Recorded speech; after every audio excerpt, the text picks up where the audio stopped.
So, good day. Our lecture for today is Modified Modeling Language. So, yung UML, it is a diagramming tool para makapag-describe tayo and makapag-document tayo ng mga object-oriented na applications. So, yung programming language natin dito is independent. So, for this one, meron tayong 12 na different diagram. Pero dalawa lang doon yung ating nagagamit regularly. So, yung dalawa na nagagamit natin regularly, yung una is yung class diagram, then yung pangalawa is yung sequence diagram natin. Tapos, bali,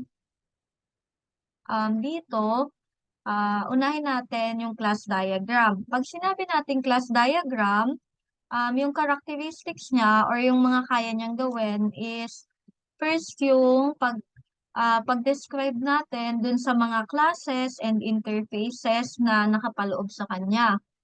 Then, yung mga properties and yung public interface. Pati na rin yung relationship. So, dito sa relationship, nakapaloob dito yung aggregation tsaka inheritance. So, yung pangalawa naman sa common na ginagamit na diagram is yung ating sequence diagram. So, dito naman, dinidescribe natin kung paano yung object natin na kakapag-send ng mga messages sa another object. And sa sequence diagram, meron din tayong way para makapag-describe tayo kung paano yung particular naman na part ng application gumagana. So, yun yung ginagawa sa sequence diagram. Meron tayong tinatawag na UML classes. So, yung itsura niya is nandito sa right side. Dito, meron tayong tatlong section. So, yung una is yung sa top, which is yung class name. So, ito yon. Dito sa example, yung top natin is yung my class kasi siya yung nasa pinakatuktok. Then, yung middle list or yung sa middle ng box or sa middle section is yung class attributes natin. So, mapapansin natin, ito yung mga attributes na nakapaloob sa UML classes. Bale, meron tayo ditong some attributes na naka-int and may mga attributes tayo na others na naka-string.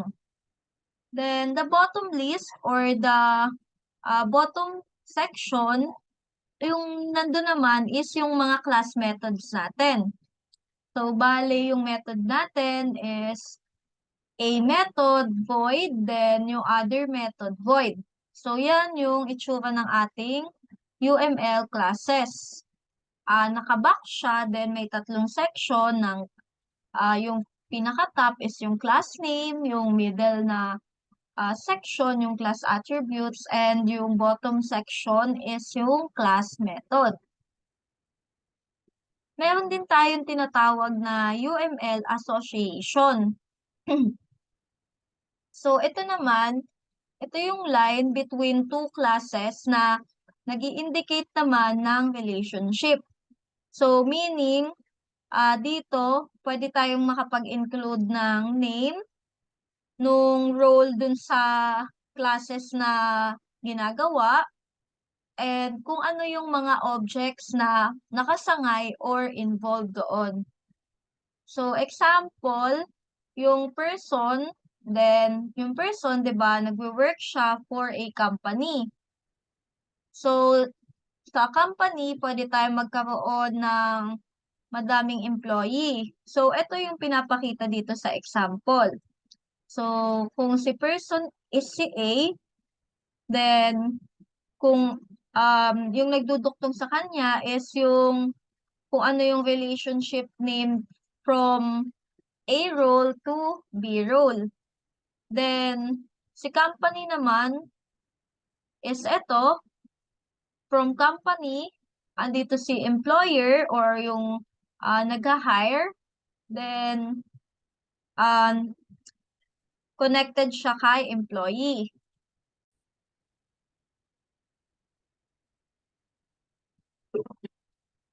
So, meron din tayong tinatawag na UML comment. So, ito naman is useful para makapag-add tayo ng mga text or ng mga notes para sa reader nung ating diagram. So, yung symbol niya is like yung little post-it note and may mga dotted line na nagjo-join para dun sa mga class or kung ano yung relationship na dinidescribe niya. So, ito yun. Nakalagay dito, this is a comment about the class, some class. So, yung some class, ayun yung pangalan ng class.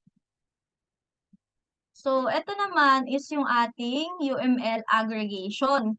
Diba, nabanggit natin kanina yung aggregation. So, yung aggregation, siya yung whole part ng relationship. So, dito, napapakita siya using the line and merong clear diamond or merong connected na diamond dun sa arrow. So, yung form ng relationship na sa aggregation, pwede tayong makapag-add ng um, yung mga usual na extra information. So, ano-ano ba yung mga usual na extra information? So, ito yon yung IE o pwede rin yung name, pwede yung roles, pwede rin cardinality. So, yun yung mga iilan sa pwede nating i-add doon sa usual na text information in terms kay aggregation. So, yung itsura niya is ito, 'di ba? Si aggregation, yung whole part relationship. So, dito siya na sa whole part. Then, yung part naman is ito. So, mag-a-add tayo dito sa part ng other extra information. Meron din tayong tinatawag, 'di ba, na UML inheritance. So, when it comes to inheritance naman, napapakita natin siya using just yung solid arrow natin from subclass papuntang superclass naman. So, nanggagaling siya sa subclass. Ito, dito siya nanggagaling kay subclass papunta kay superclass. So, yan yung itsura ng inheritance. So, pag mai-imagine natin, ini-extend natin yung behavior from base class. Kaya naging ganito yung itsura niya sa visual representation. Ito yung ating UML interfaces. So, dito, yung way natin para makapag-specify ng behavior without implementing ng without data or implementation. Sorry. So, dito, naka-classified siya with extra label. Ito, yung interface. Naka-classified siya. May label yan. So, dito, nakalagay interface. So, printable. So, yung label is image, then another is yung document. So, meron dalawang label. Yung dotted arrow, ito yung parang naka-trace na arrow na nanggagaling dun sa ating class, papunta naman dyan sa interface. So, yung class natin is itong image, then another class is yung document. Ine-explain niya naman yung kung paano natin ma-fulfill yung contract dun sa interface or kung paano siya mapunta dun sa interface natin na printable. So, ayan yung itsura ng visual representation. So, meron tayong list ng Unified Modeling Language Tool. So, ito yung name. Example is itong Argo UML. So, for the platform, gumagamit siya ng cross-platform using Java. Then, yung license niya is open source. So, meaning kapag ka open source, Makikita natin siya kapag nag-search tayo online and mabilis siyang mahanap. Meron din tayong other license tulad nito, may commercial, merong free community version, meron ding freeway for non-commercial naman. So, sa platform, pwede tayong magkaroon ng multi-platform, pwede tayong magkaroon ng Windows, Linux, yung Mac OS, then pwede rin yung cross-platform nga, then yung Unix-like, tapos ito yung cross-platform Java. So, yung name naman ng Unified Modeling Language, meron tayong Argo UML, may Asta, may Daya, may Software Ideas Modeler, and so on. So, ito yung list ng Unified Modeling Language Tool. And with respect sa kanilang name, platform, and kung ano yung license na available or kung ano yung compatible for them. So, si UML, nade-define natin siya into 13 types ng diagram. So, i-divide muna natin siya sa tatlong category. So, yung 13 na yon, i-divide natin into 3 categories. Then, from that 3 categories, magkakaroon tayo ng 6 diagram na nagre-represent para dun sa ating static application structure. So, additional 3 diagram naman na types na for general type of behavior naman. So, 3 plus 6 is 9. Then, the other 4 diagram na type, siya naman yung ginagamit natin para dun sa pag-represent natin ng different aspect of interaction. So, 6 plus 3 plus 4 is equals to the 13 types ng diagram natin. So, ayan yon. Yung una is yung ating class diagram. Dito is pinapakita natin yung collection ng ating static model elements such as yung classes and types, pati na rin yung content and kung ano yung relationship. So, dito sa example, makikita natin yung static model element natin. Yung class muna natin is ito, yung bank account. Makikita natin yung owner, naka-string siya, yung balance is naka-dollar. Then, for the deposit, yung amount niya naka-dollars. For withdraw, yung amount niya is also naka-dollar. So, dito makikita natin yung type and kung ano yung content, tapos kung ano yung relationship nila.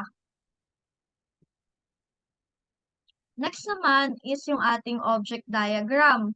So, for this one naman, ginagawa niya is dinidepicts niya yung object and yung relationship nung point dun sa ating time. Typically, yung ating mga special case dun sa class diagram or dun sa communication diagram natin. So, ito yung visual representation ng object diagram. So, tandaan natin yung ginagawa niya, dinidepicts na yung object and kung ano yung relation nila dun sa point in time.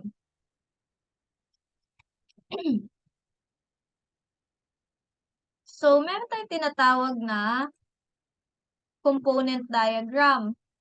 So, kapag component diagram naman, compose naman to nung application, nung system, or yung enterprise. So, dito, nakapaloob yung ating mga components, interrelationship, yung ating interaction, and yung public interface sa loob niya.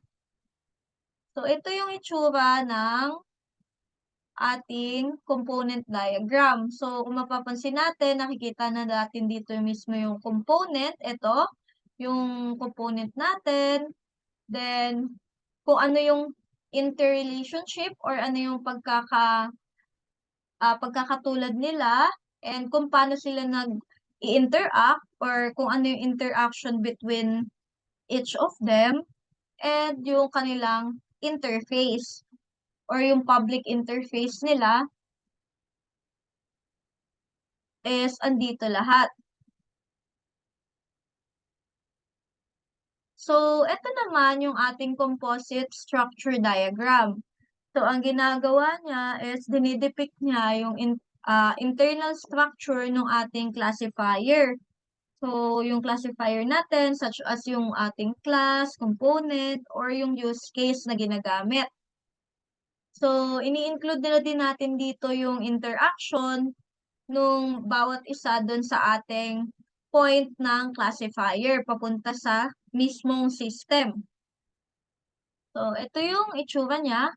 So, yung kung ang system natin is yung Fibonacci system, mapapansin natin, meron na tayong interaction point um, dun sa ating classifier. So, ito, interaction points natin, 1, 2, and 3. Then, yung other part. So, ito yung variable, then ito yung ivar. So, nakikita natin kung paano sila nag-i-interact and kung paano sila as a whole part ng ating system. So, meron tayong tinatawag na package diagram. Ang ginagawa nito is pinapakita niya kung paano yung model elements natin naaayos into package. So, ito yon. Ito yung itsura nun. Paano siya naaayos as package. So, um, ito, mag-umpisa siya sa import. Then, pag na-import na siya, magkakaroon siya ng private na import. So, ito yon. Then, ma-access natin siya. Pag na-access natin siya, mag-proceed siya dito sa last na box. So, yun yung ginagawa ni package diagram. Pinapakita niya kung paano yung model natin ma-aayos or ma-organize into package. So, meron din tayong tinatawag na deployment diagram. Ang ginagawa naman natin dito is pinapakita natin yung execution ng mismong architecture ng system natin. So, nakapaloob dito yung mga nodes, yung mga hardware, or yung mga software na nandun sa ating architecture system. Kasama na rin dito yung middleware connecting ng buong architecture system natin. So, eto sa example, so ito tayo, yung user. Then, mag-proceed tayo kay web browser. Then, si web browser, pupunta siya kay web server. Then, from web server is magkakaroon siya ng presentation ng layer, tapos may database interface, then ilalag yung file, di ba? So, after mag-proceed kay web server, pupunta siya kay database server. So, under database server, makikita natin si MySQL database. So, ayan yung deployment diagram. So, pinapakita natin yung pag-execute ng architecture of system. So, meron tayong tinatawag na use case diagram. Dito, pinapakita naman natin yung mga use cases, yung actors, and kung ano yung interrelationship between them. So, explain natin tong ating example use case. So, ito si waiter. Then, naka-receive siya ng order. Then, ito yung system boundary natin. So, sa system boundary natin, makikita natin, ito, naka-receive siya ng order. So, ang ginagawa is mag-order ng food. Then, mag-order ng wine. So, ma-extend to, ma-receive ni waiter. Then, pag confirm na yung order, is ikukook na ni chef. So, kapag pag na-cook na ni chef, is isi-serve na ni waiter. So, 'di ba? Pag na-serve na ni waiter, pupunta naman tayo kay patron or kay customer. So, si customer naman, ang gagawin niya is, kakainin niya na yung pagkain na sinerve sa kanya, yung inumin niya na wine, iinumin niya na rin. Then, after niyang maubos is magbabayad na siya. So, ito si cashier, magpe-pay sa kanya si patron or si customer dun sa wine and dun sa food. Then, i-accept niya yung payment. Tapos, ayun na, yun yung role ni cashier. So, makikita natin yung kanilang interrelationship. So, yung mga actors natin dito is yung waiter, yung patron, yung cashier, and yung chef. Then, yung use case natin is ito yung process na step by step. Then, yung interrelationship is ito yung mga connection between them sa mismong process. So, meron tayong activity diagram. So, sa activity diagram, dinidepicts natin yung high level ng business process. So, dito, included yung data flow or kung paano yung model ng logic within the complex logic sa system. So, kunyari, ito si actor X. So, ito yung mga process kay actor X. So, sa Act 2, magpe-proceed siya kay System Y. So, proceed yung flow niya to System Y. So, from System Y, meron ka ditong decision. So, pagka yes is magpe-proceed siya kay Act 4. Pabalik kay Actor X. Then, pag no naman, magpe-proceed siya dun sa uh, Act 5. Then, from Act 5, magkakaroon siya ng different data flow. Pwedeng kay Act 6 siya mapupunta, pwedeng kay Act 7, or kay Act 8. Then, after nun, mag-i-stop siya. So, dito makikita natin yung data flow or yung logic ng complex process within the system. Ito naman is yung state machine diagram. So, dinidescribe natin dito yung state ng ating object or yung interaction na pwedeng mangyari as well as yung pag-transition natin between dun sa mga states ng diagram. It's either yung state ng diagram or yung state ng chart or yung state ng transition diagram natin. So, ito, nag-start tayo. So, nag-run na yung simulator natin. So, pag nag-stop siya, automatic, nandun na siya agad sa exit. Pero pagka nag-pause lang siya,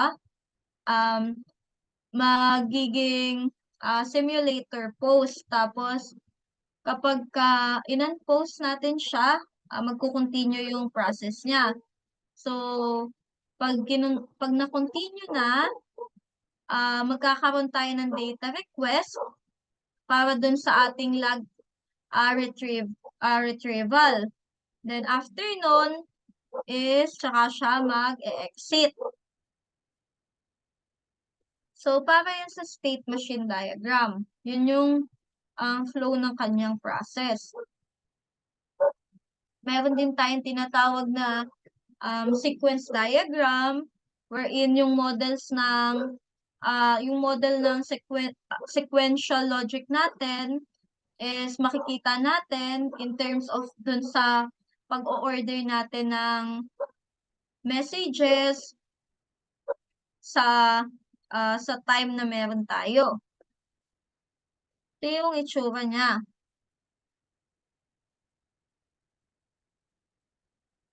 Ito yung ating communication diagram. So, dito, nakikita natin yung mga instances ng ating class, kung ano yung relationship nila between one another, and kung ano yung message flow na nangyayari sa kanila. So, typically, nakapokus tayo dito sa structural organization ng object natin. Dun sa pagsisend and pagre-receive natin ng message. Ang tinatawag din natin sa communication diagram, yung pwede natin siyang tawagin na collaboration diagram. So, ito yun. I-highlight ko lang. Yung timing diagram natin, ang ginagawa niya is chine-change niya yung state or yung ating condition in terms naman dun sa ating classifier instance o kumbaga sa role natin um due to dun sa pag-show and change ng state ng object over the time and sa pag-response natin dun sa external event. Yun yung ibig sabihin ni timing diagram. So, meron din tayong tinatawag na interaction overview diagram. So, dito, yung activity diagram natin, ito yung sample, na-overview natin kung ano yung control flow or kung ano yung nangyayaring flow within dun sa ating business process or dun sa ating system. So, yung bawat isang node or bawat isang activity na magagawa natin within the diagram is nagre-represent siya ng um, interaction dun sa diagram. Ito yung itsura niya. Ayun yung nangyayari. So, kapag nag-start tayo, makikita natin dito yung activity natin. Ito, yung nasa first two, mag-proceed lang siya. Then, pag naging okay na yung code, magko-continue siya dito sa second part. Then, i-apply niya to. After niya ma-apply is, tsaka siya mag-exit. Meron tayong tinatawag na system development under to ng modeling. So, sa system development natin, kinaklasify natin siya as model building. So, dito, ma-encounter natin yung complexity ng mga large project, yung large number ng components, yung large amount ng teamwork.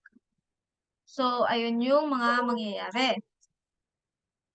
So, in terms naman dito sa ating types ng models, pwede tayong magkaroon ng requirement model.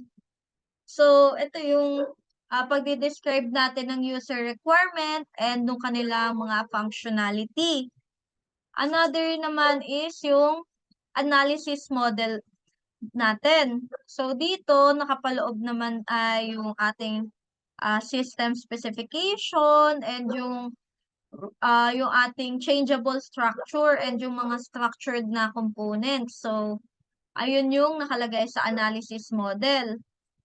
So, sa design model natin, dito naman nakapaloob yung current na implementation environment na meron tayo sa ating model.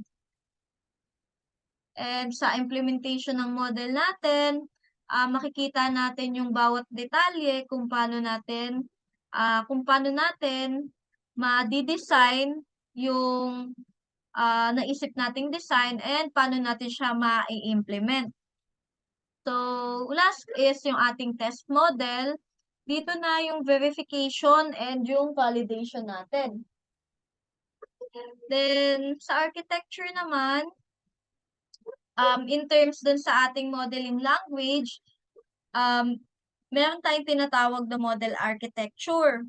So, ito yung ating set ng modeling language para sa syntax or kung paano or ano yung magiging itsura niya, yung semantics natin, kung ano yung magiging purpose niya or kung ano yung paggagamitan niya, yung pragmatics naman natin, ito yung mga rules na kailangan nating satisfy and masunod para dun sa ating model architecture.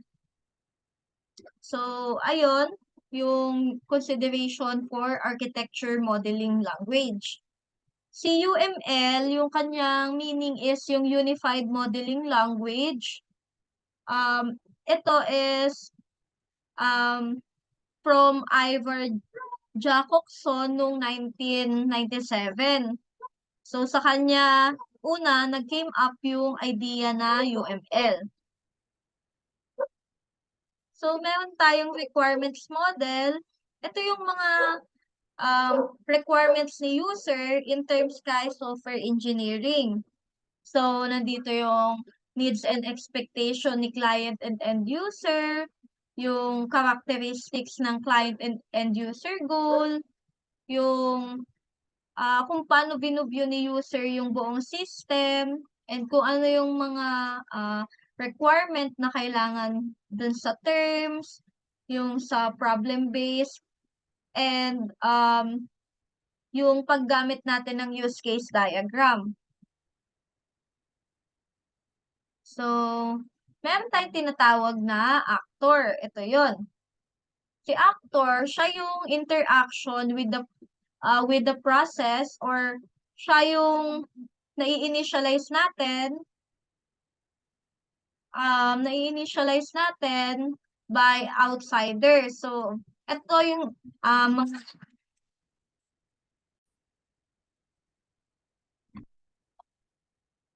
so meron tayong use case. Ito yung mga series of events uh, na nangyayari within the process, na ito yung mga natitriggered natin using yung mga actor.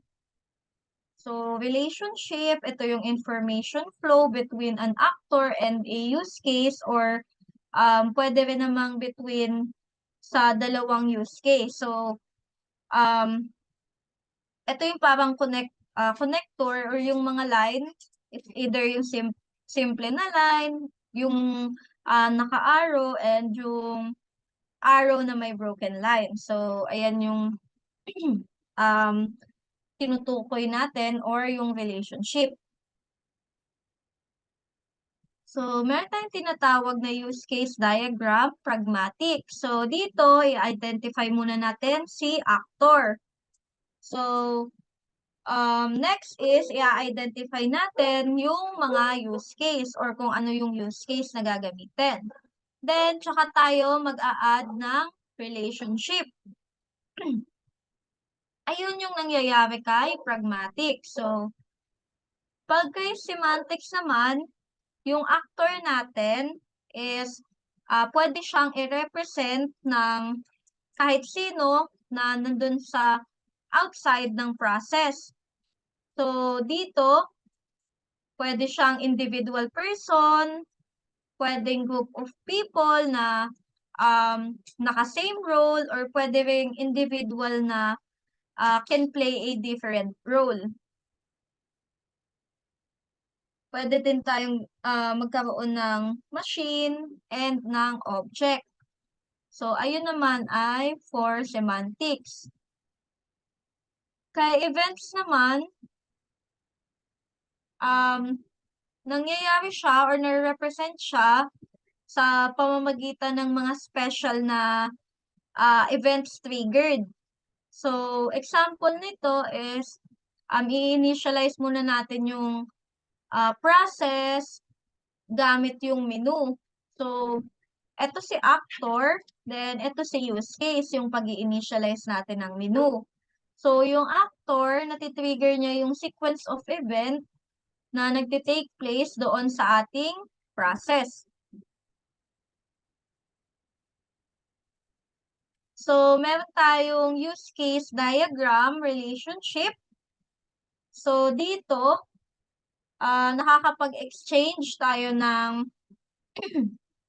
nakakapag-exchange between dun kay actor and kay use case, or pwede rin namang sa pamamagitan ng parehong use case. So, yun yung pwede niyang interaction. Pwede tayong makapag-exchange between user and use case, or between use case and use case. So, ito yung dalawa nating use case. Una is yung ordinary relationship na merong simple information kay actor and use case. Then, yung symbol na ginagamit natin is yung line para para makapag-represent tayo nung type ng relationship. So, yung pangalawa is yung extend relationship. So, dito, ito yung tawag kapag yung dalawang use case yung gagamitin natin. So, yung unang use case dito, siya yung nagsisend ng information dun sa pangalawang use case. Then, ang ginagawa naman ni pangalawang use case is, siya yung nag-i-invoke nung extra activity. So, tandaan natin, si first use case, ang tawag sa kanya is yung base use case natin. Then, for second use case naman, siya, ang tinatawag naman sa kanya is yung extending use case. So, yung condition nila is nangyayari using the extension point or yung using the extend format. So, yung symbol na ginagamit natin pag parehong use case yung yung ipagko-compare or yung gagamitin is yung symbol ng naka-broken line na arrow.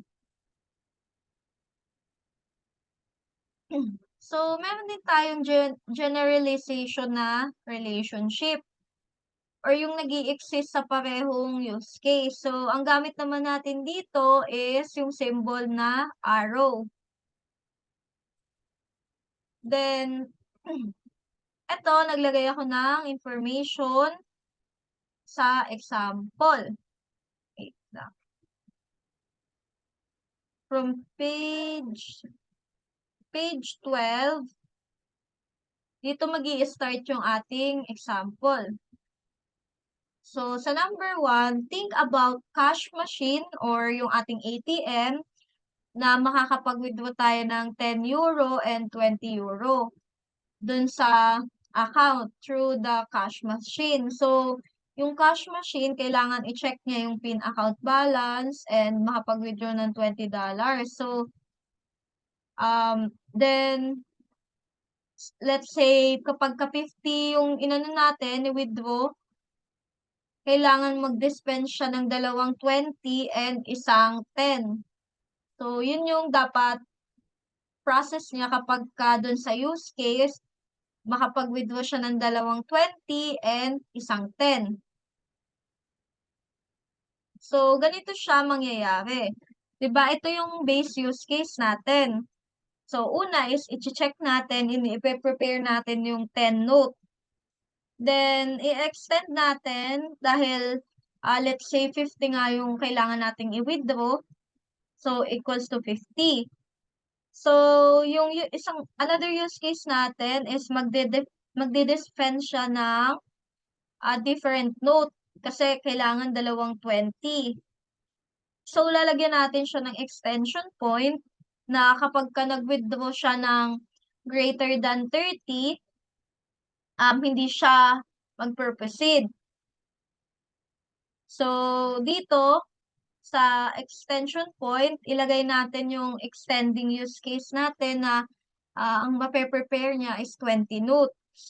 So, yan yung magiging itsura niya pag ginawa natin siya ng use case. So, ito, another sa scenario 2. First class stamp and second class stamp. So, i-generalize natin siya. So, since nag-e-extract tayo ng common activity dun sa dalawang use case, which is si first class stamp and second class stamp, pwede na natin silang i-place sa iisa na bagong use case, which is yung generalized na use case stamp. Kasi iisa lang naman yung activity nila or common naman sila pareho. So ito, yung for 3, makikita natin yung relationship and interrelationship between vehicle. So from vehicle, pwede tayo magkaroon ng motor and bicycle. So sa motor vehicle, pwede tayo dito magkaroon ng car and motorbike. So ayun yung ah, example. So ito naman ito yung sa fourth.